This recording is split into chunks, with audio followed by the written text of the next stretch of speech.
Sanminani Dimilang, good evening and welcome to episode 264 of the Private Property Podcast. I'm your host, Uzamandungwa Kumalo. It's a Friday edition of the Private Property Podcast on this very freezing Joburg evening. I do hope that you're staying home, you're warm.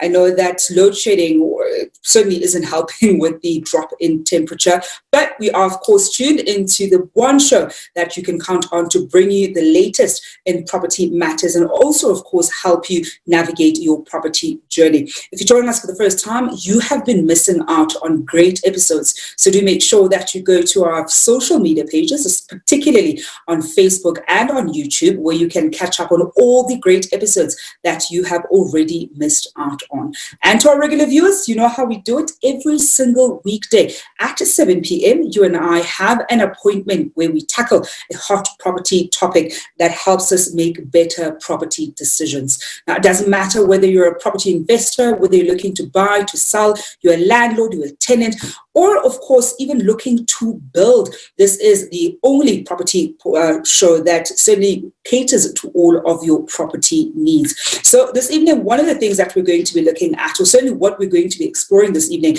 is something that's in line with a lot of what we've explored this week. And I think a lot of the property investors in particular are probably excited about some of the themes that we've covered this week. This evening, we're going to be looking at the steps to take before you start your property investment journey. And the reason why we're starting, we're having this conversation about what to do before you start is because, of course, yesterday, the Reserve Bank decided to keep interest rates as they are, as many of us are, to the relief of many of us.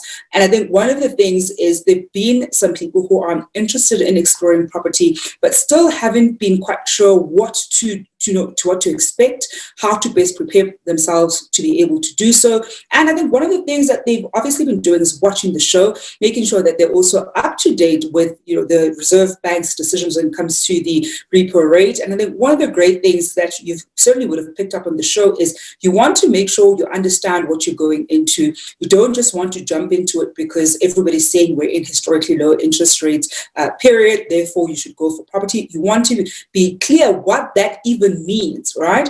And we're certainly going to be exploring that this evening. But before we get to that, you know that you can also catch other shows that we have across our private property social media platforms. As it is a Friday, Chad is going to be profiling a fantastic home later this evening at 8 p.m. on the Home Shoppers Show.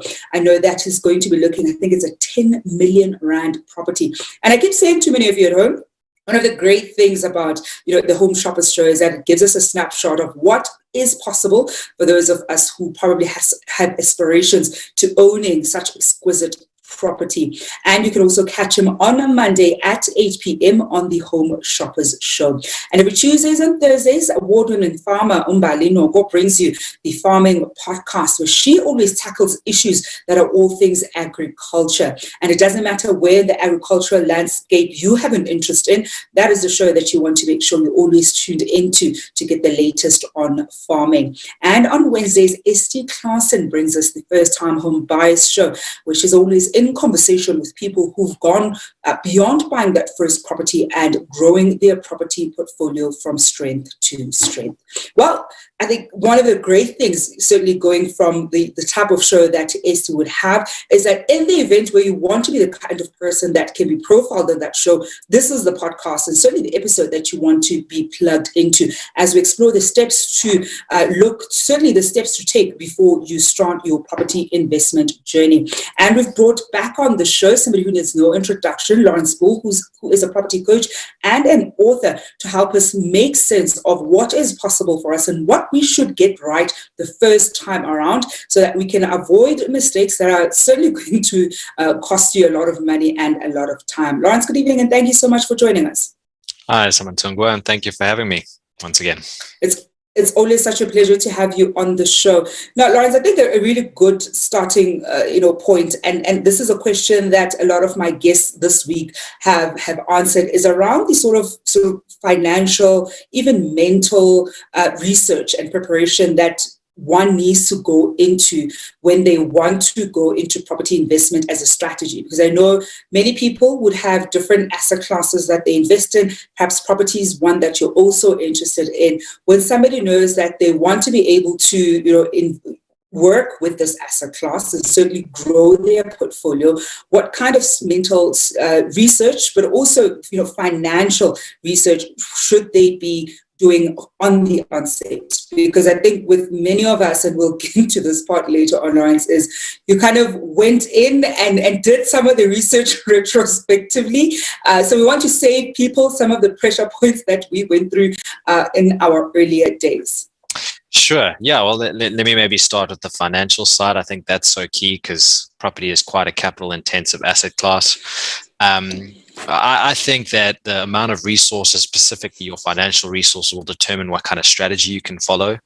If you've got, let's call it 100,000 Rand, you probably have the capacity to do a buy to let, where you can get some bank financing to be able to purchase a property and you put down the down payment and the bond and transfer costs. With that being said, you obviously have to have a good salary, a good credit score, and you'll need to get pre-approval from the bank. So as long as you've got a decent salary, you've got 100,000 Rand saved up, buy to let would be the strategy that, I would probably have directed you in. If you've got maybe a bit more, somewhere around the range of 500,000, you might look at something a bit bigger, like a student accommodation deal, where again, you can get some bank financing, but you'll need a little bit more of a substantial deposit and buying costs. Usually the deals are bigger, and also the banks might not give a 90% loan to value. They might give an 80% or 70%, plus you might have to do some renovations to, make it ready for student accommodation. If you've got more on the $1 million to $2 million mark, that's when you can start doing multi-lets and blocks of flats. The reason I say that is because banks don't usually or traditionally like to touch multi-lets that are on one sectional title or one title deed. Only once it's sectionalized into multiple sections will they then provide home loans. So I think when you're looking at, what are my financial resources, that's going to dictate what your potential strategy is that you can look at investing in. Mm-hmm. And I think when I look at what you've just highlighted there, Lawrence, we're going to get to breaking it down slightly for the viewers at home, especially those who are still in the early stages, because I know that there's some people, for example, who may have aspirations of owning that block of flats, but don't quite understand what may go into raising the capital, never mind running and managing the building. I think that bit you can almost afford to not know too much about it. There are always various companies.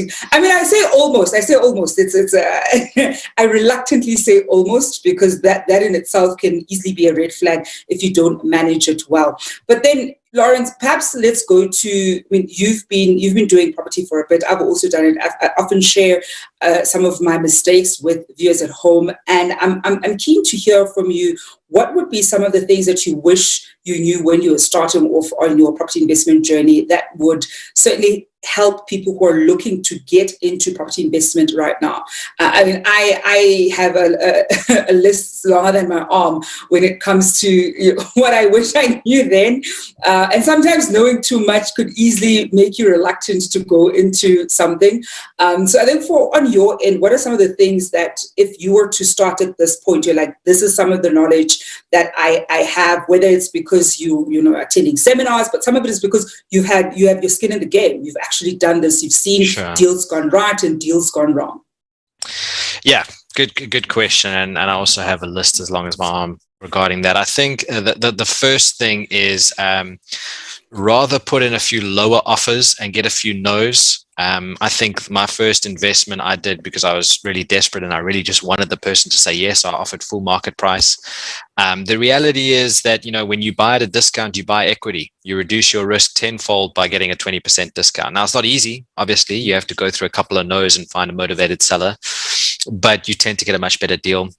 The second thing I would say is it needs to make financial sense. Don't make an emotional decision.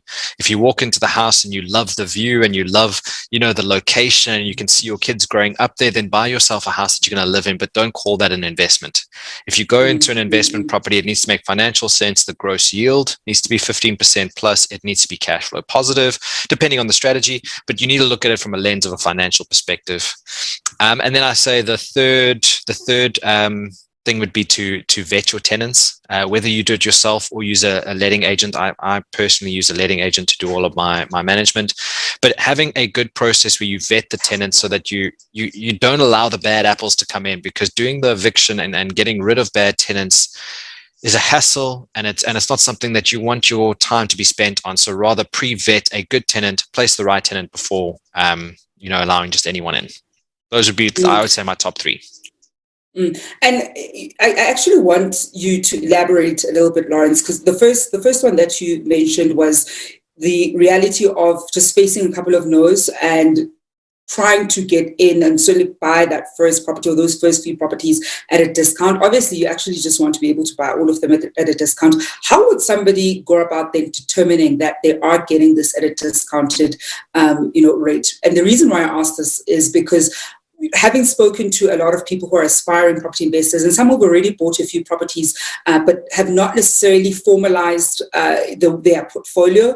As far as they're concerned, they saw an opportunity, they buy one, they're renting it out, and they buy a second one, they're also renting it out. I find that a lot of people, when they do their market analysis, and let's call it their market analysis, it starts and really, it essentially ends with going on privateproperty.co.za, for example, seeing what the property prices are on the website, going from what's the lowest and the highest in the band that they want or in the particular suburb that they want.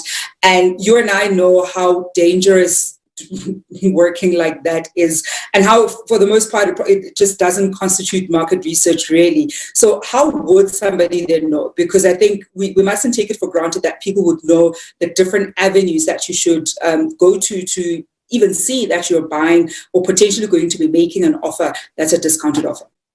Sure. Yeah, great question. The reality is what you see on private property is the asking price and the sale and the market price. It's not the market value.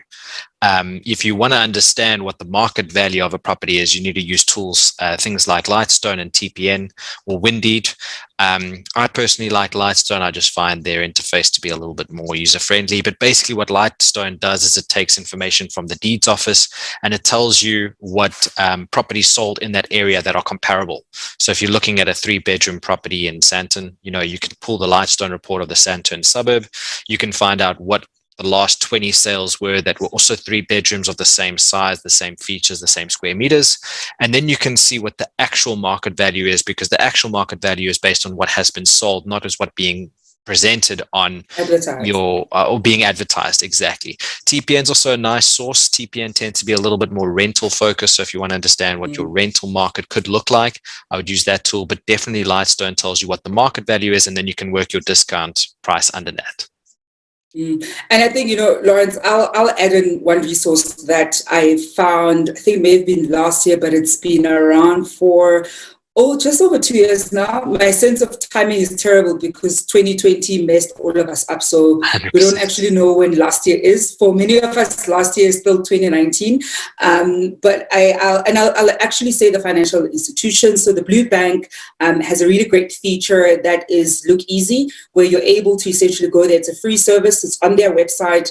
So it's not something that's only available to their customers. And you're essentially just able to go to that particular page, and let's say there's a property, even that particular property that you're looking to buy. So you're able to essentially put in the address of that property. It will tell you all the details that you need to know of that particular property, how much it was essentially bought for, when the transfer would have occurred, the sales in that particular street. Sometimes you're even able to get data, for example, on a complex. So it will tell you in this That's complex, brilliant. this is the state of that complex, and how many units have been sold in that complex, what the price point in that complex is.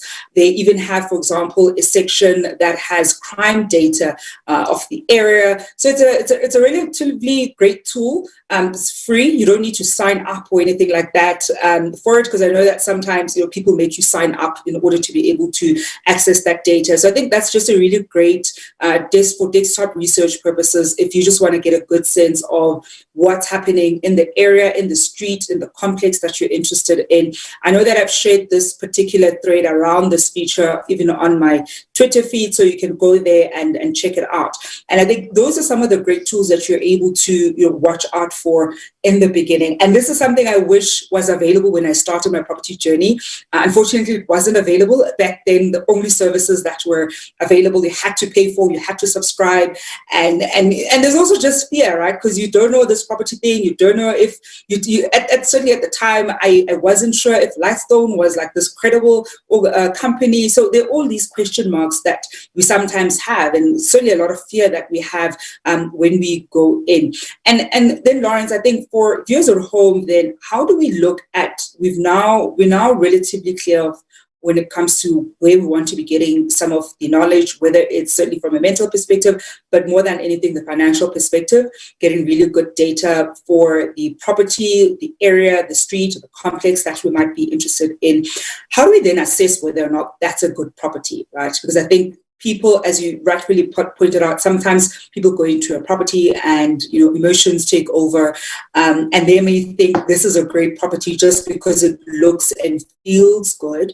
How do we go about then assessing that this is actually a good property investment, and take out all those emotions? Like, yes, the view might be great, sure, and the finishes might be fantastic. So what are some of the key things should we be looking out for when we assess whether it's a good property or not? Sure, yeah. So essentially there's two types of strategies that an investor can use to make money. You've got your buy and sell strategy and your buy and hold. Buy and sell is obviously you buy at a discount, you force the appreciation up, and you sell it here for a higher amount and you make a profit of whatever the margin is in between. The rental strategy is you buy and hopefully your rent is higher than your monthly expenses and you're left with a monthly profit or cash flow. So I think whenever you're looking at a deal, let's start with the flipping strategy or the buy to sell. You obviously have to buy it at a big discount or buy it well under market value. So you need to understand what that number is. You need to understand what your market value is. And then you need to understand what the difference is between the two, which is your renovation budget. How are you going to force the appreciation of this property? So if you buy a rundown property, it's going to cost you 200,000 to force the value up. Will it then be, worth $1 million? Okay, well then I need to buy it at 700,000 because then I've got my 100,000 Rand profit buffered into it. So when you're looking at your offer, you have to include your profit so that if I buy it at 700, I'm going to get this much profit. From a rental perspective, which is a lot easier to calculate because you'll be able to see what the rent is, either through like a rent roll or some sort of signed lease agreement. You can see what the levies, rates, and taxes are, the bond repayments. You can put some provisions in place for maintenance and for vacancies. Rental minus all of your expenses, hopefully you're left with something positive at the end of the month. And if you're not, then it's not really an asset, it's more a liability. So yeah, I mean, I think there's lots of, free calculators and tools. The My Property app does it as well. But there's plenty of tools that one can use just to plug it into Excel and it will tell you yes or no, it's a financially good deal or not. And I like that you mentioned renovation costs and having a budget. around renovation costs, that's probably a factor that could easily be intimidating to particularly people who are starting off. More often than not, I say to people that if you want to go into property investment, especially if it's the first time and you're looking at only doing individual units as opposed to going in with multi-lets or slightly bigger properties, try to get something that doesn't need renovations. And if there's any kind of renovation, it's something as simple as paint, for example, right? Nothing major at all. But the reality is different people have a different risk appetite, I guess, and different curiosities that they want to satisfy for themselves. So some will go with properties that require just slightly more work. How do we then help people, or how can people rather assess that they don't overcapitalize? Because I've seen this happen quite a lot.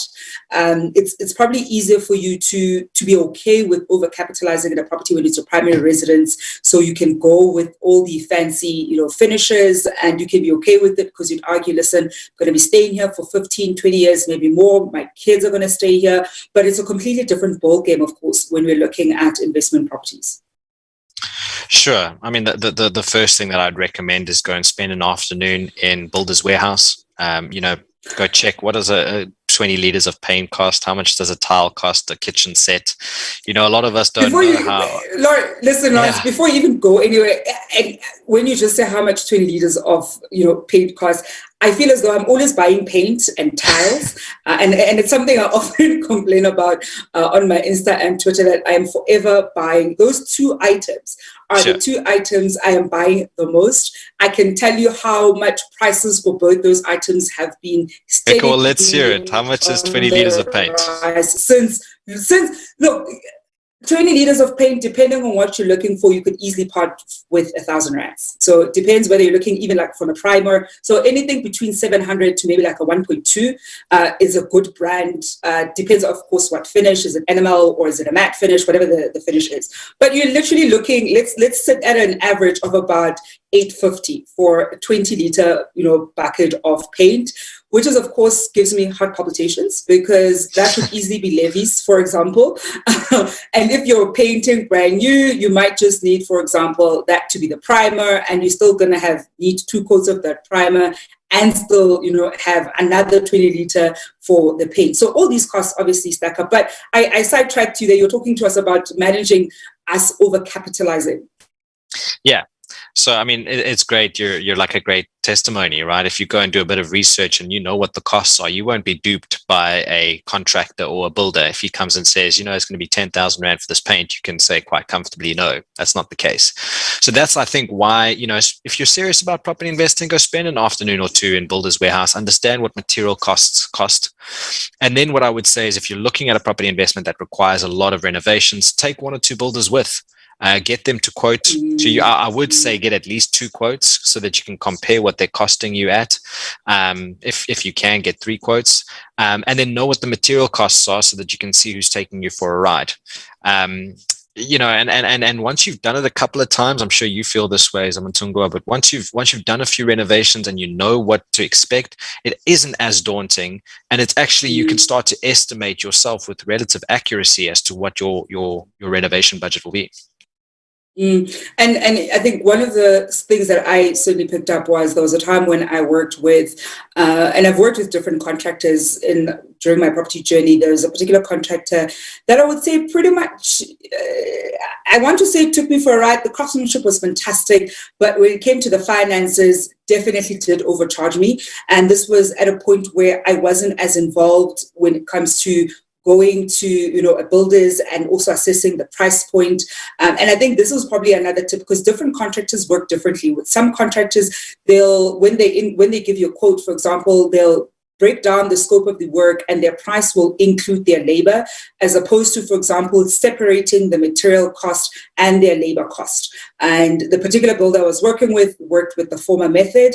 I found that isn't the best method. You almost want to find out what the material list is.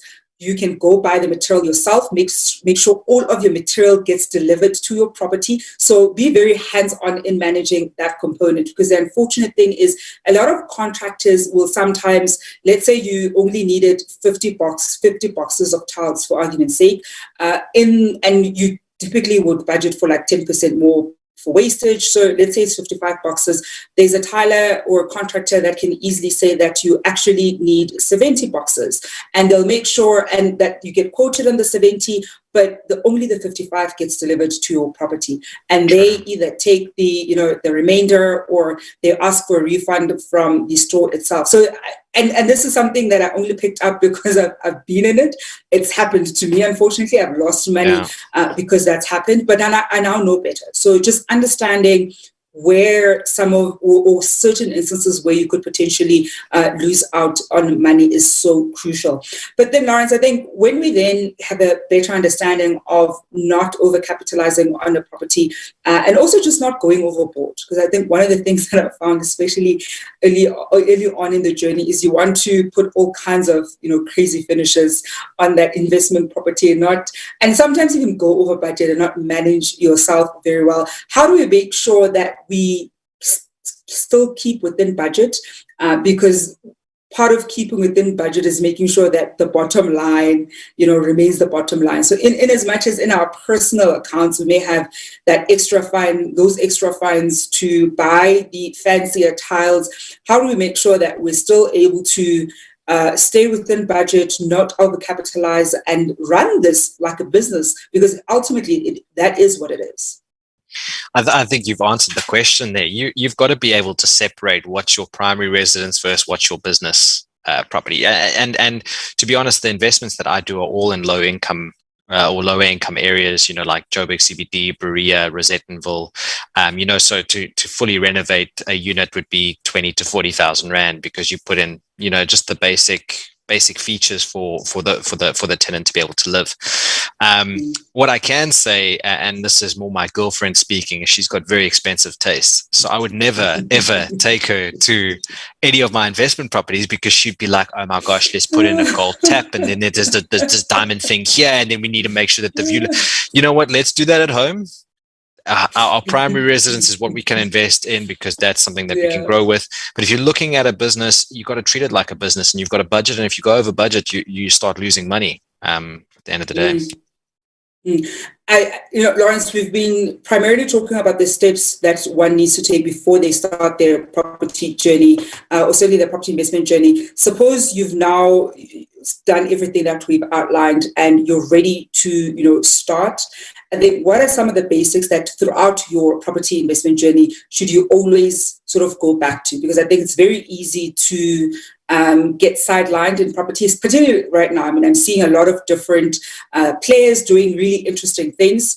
And it could be very easy for somebody who may have gone in wanting, for example, to go into a low income area and only look at apartment blocks that are 5 to 10 units only, and then you're seeing somebody doing something interesting with relatively big houses that you can turn into like having multiple rooms. So what are some of the grounding I'll say factors should every property investor be mindful of, particularly earlier on in the journey? Because it's easy to get sidelined and look at the new shiny, things that keep popping up. And I think now within the property investment, certainly within the property entrepreneurial space, there's quite a lot of that happening. Sure. I think one fundamental principle that I think will make any person a successful investor is to not listen to opinion, but use fact to make a decision. And let me give you a quick example. I look at a lot of areas in Berea, for instance, and oftentimes I will see the estate agent put a nice marketing blurb on the ad that says, great investment, this building is insured, it's in great condition, private security, they're making 10,000 rand in rental, it's a 2-bedroom, by the way, in CBD.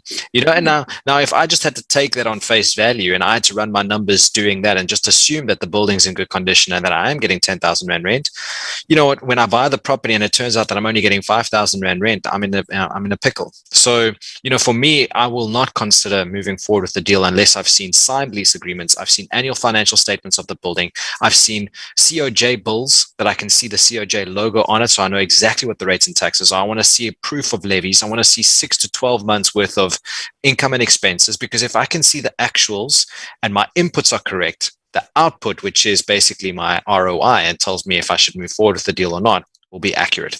And I think regardless of what strategy you do, be it Airbnb, capital flipping, sourcing, wholesaling, whatever it may be, as long as you're using actuals, then you can trust the numbers. Mm-hmm. And that's actually such a great point to highlight, Lawrence, because more often than not, the estate agents, they're only doing their job, and they will, of course, position their ad as a great investment. And in some instances, it may be, however, in some instances, probably not. And one of the things, and it's even something I was highlighting in an investment session just this week, is that when you run your models, when you even look at what you think you may potentially get in terms of rental, be as prudent as possible. So even look at whatever the average is right now, try to go even lower, particularly in this market. We don't know how long we're going to stay in the current economic climate. We don't know if we're going to, have things go even worse. So you almost want to budget for a worst case scenario and still be able to get decent deals in the event where you don't collect rental at the current levels. Lawrence, before I let you go though, any final tip for our property investors on the property investment journey? I would say, there's so much content out there. Get yourself educated.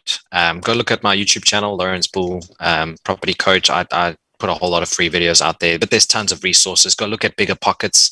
For me personally, that's one of the best websites. Private Property's got a lot of great podcasts and newsletters. I think there's a wealth of free information and knowledge out there. Property is an expensive asset class. Rather just take a couple more months, just do your due diligence, do your research. Instead of buying a bad apple, just make sure you're buying the right investment, because property is a great adventure, but you just want to make sure you're doing it in the right way. And that's a great place to leave it at. Lawrence, thank you so much for joining us this evening. Thanks, Amatunga. Always a pleasure. And that is Lawrence Boel, who's a property coach and an author, wrapping up the Friday edition of the Private Property Podcast with myself, Uzamantungwa Khumalo. I do hope that you've had a great week with us. I'll be back on your screen on Monday evening at 7 p.m. as usual. It is a Friday, so Chad is going to be bringing you the Home Shoppers Show at 8 p.m. Until then, hoping you're staying home and staying safe. Lawrence, thank you so much. Always a pleasure, Zamatunga. How was that? You enjoyed it? That was great. I absolutely enjoyed it. It's always great chatting to you.